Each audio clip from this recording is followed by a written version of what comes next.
guys, welcome back to Gwayne Sailing. We have been having a great time exploring the Lesser Antilles Islands these last few weeks. Leaving St. Martin, we have beautiful views of St. Kitts and Nevis in the distance. Nevis is a small volcanic island that forms a single independent nation with St. Kitts. The beautiful Nevis Peak is about 3,000 feet high, and in 1493, Christopher Columbus named it Nevis, after noticing the wispy white clouds constantly blanketing the top of the mountain, making it look like snow, which is the Spanish word for snow. After checking in with Customs and Immigration, Wayne put up our Nevis flag. We did some provisioning in the narrow stores that have everything you need. Then we stopped by the Nevis Brewery for lunch. And we went to Sunshine's Beach Bar to try their famous Killer Bee rum punch. The next day we explored the town with George, Sylvie, Derek, and Bada on our bicycles. We biked to the fancy Four Seasons Resort for lunch on the beach.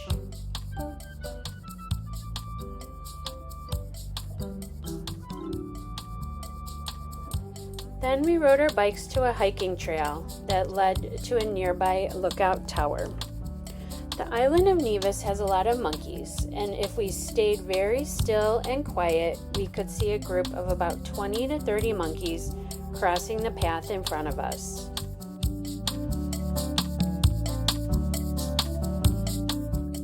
The Lesser Antilles Islands in the Caribbean form a chain of active volcanoes in an arch from Saba to Grenada. The tropical rain seeps underground and is heated by magma chambers, which creates natural hot springs on most of these islands.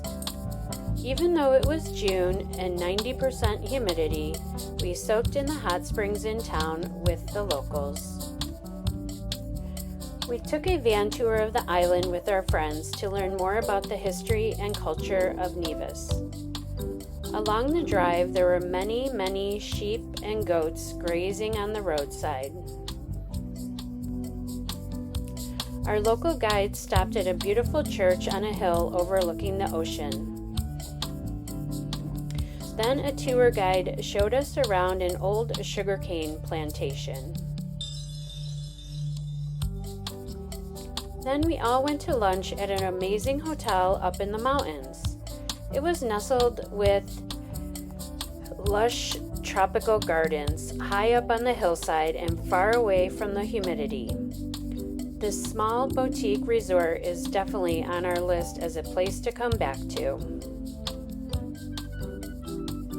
Usually during our long passages between islands, birds would follow us, hoping to catch some of the flying fish that jump up out of the water as our catamaran slices through the ocean. We arrived in Montserrat the next day, just in time for lunch on the beach with a great view of our catamaran from shore. Then we went snorkeling with George and Sylvie around a bat cave that had hundreds of bats flying in and out of the entrance. We hired a tour guide to show us around the island of Montserrat. We learned that there is a lot of Irish ancestry and music history on this island. We also learned that in addition to extensive damage from Hurricane Hugo, Irma, and Maria, a volcano erupted in 1995 and 2/3 of the island's population left, leaving only 1,200 people here. Further volcanic activity occurred as recently as 2010, burying the main airport and the entire town of Plymouth under thick ash and hot mud. This actually created additional land along the coastline. You can still see houses under the mud, like this one we saw from a lookout.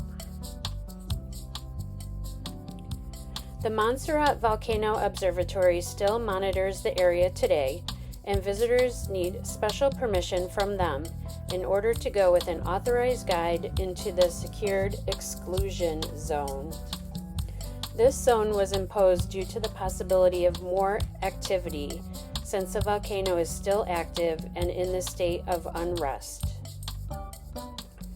Once in the zone, our tour guide had to leave his vehicle running at all times and carry a handheld radio, just in case there was an eruption. The structures that we were looking at were unrecognizable as a library, grocery store, school, or hotel. As we peered into the second and third floors of these buildings, the first floors are completely covered and buried by the hardened ash and mud now. Only the roofs are visible on some structures.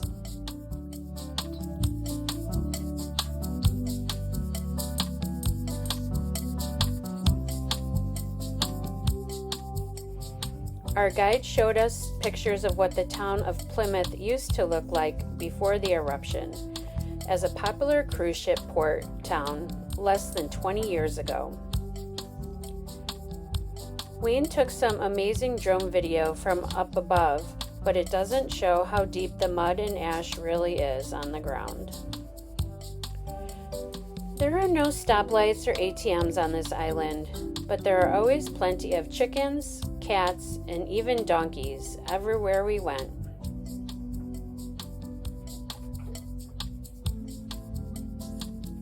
We had a great day exploring the island with George and Sylvie and headed back to our boats just as the sun was setting on this beautiful island.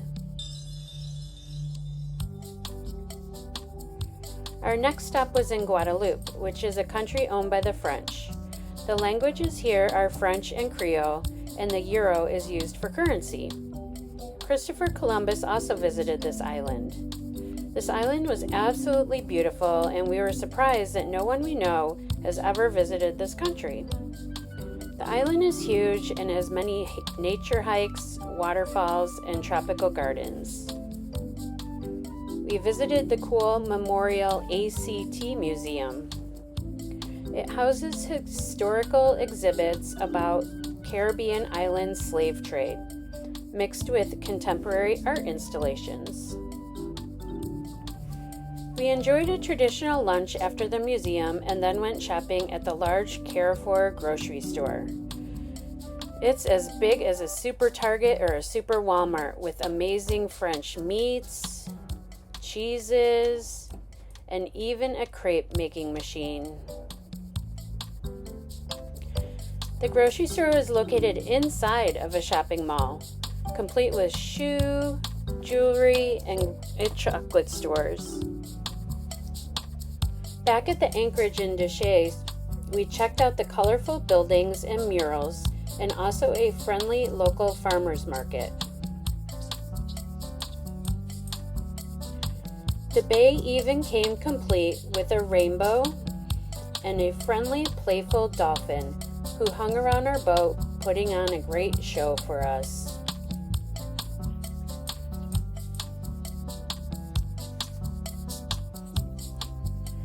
At our next stop in Guadeloupe, we rented a car with George and Sylvie and headed up to the rainforest in the mountains.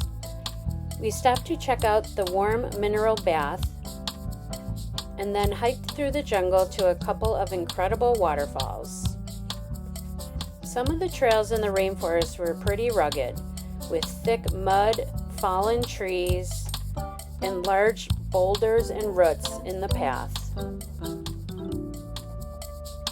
We took pictures on one of the hikes we did around a lake to a bird viewing platform. There were even tons of snails and mollusks along the way.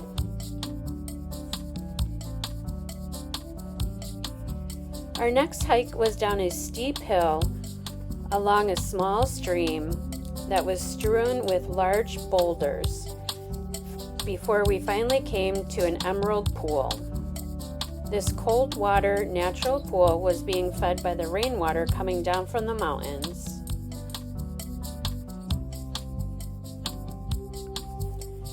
There was so much to see and do in Guadeloupe, so we will definitely be back to explore more. After one last dinner with our cruiser friends, we set off on a bumpy ride for our next Caribbean island, Dominica. Well, that's all for this episode of Gwayne Sailing. Join us next time as we explore Dominica, Martinique, and St. Lucia. If you're enjoying these videos, please like and subscribe to this YouTube channel.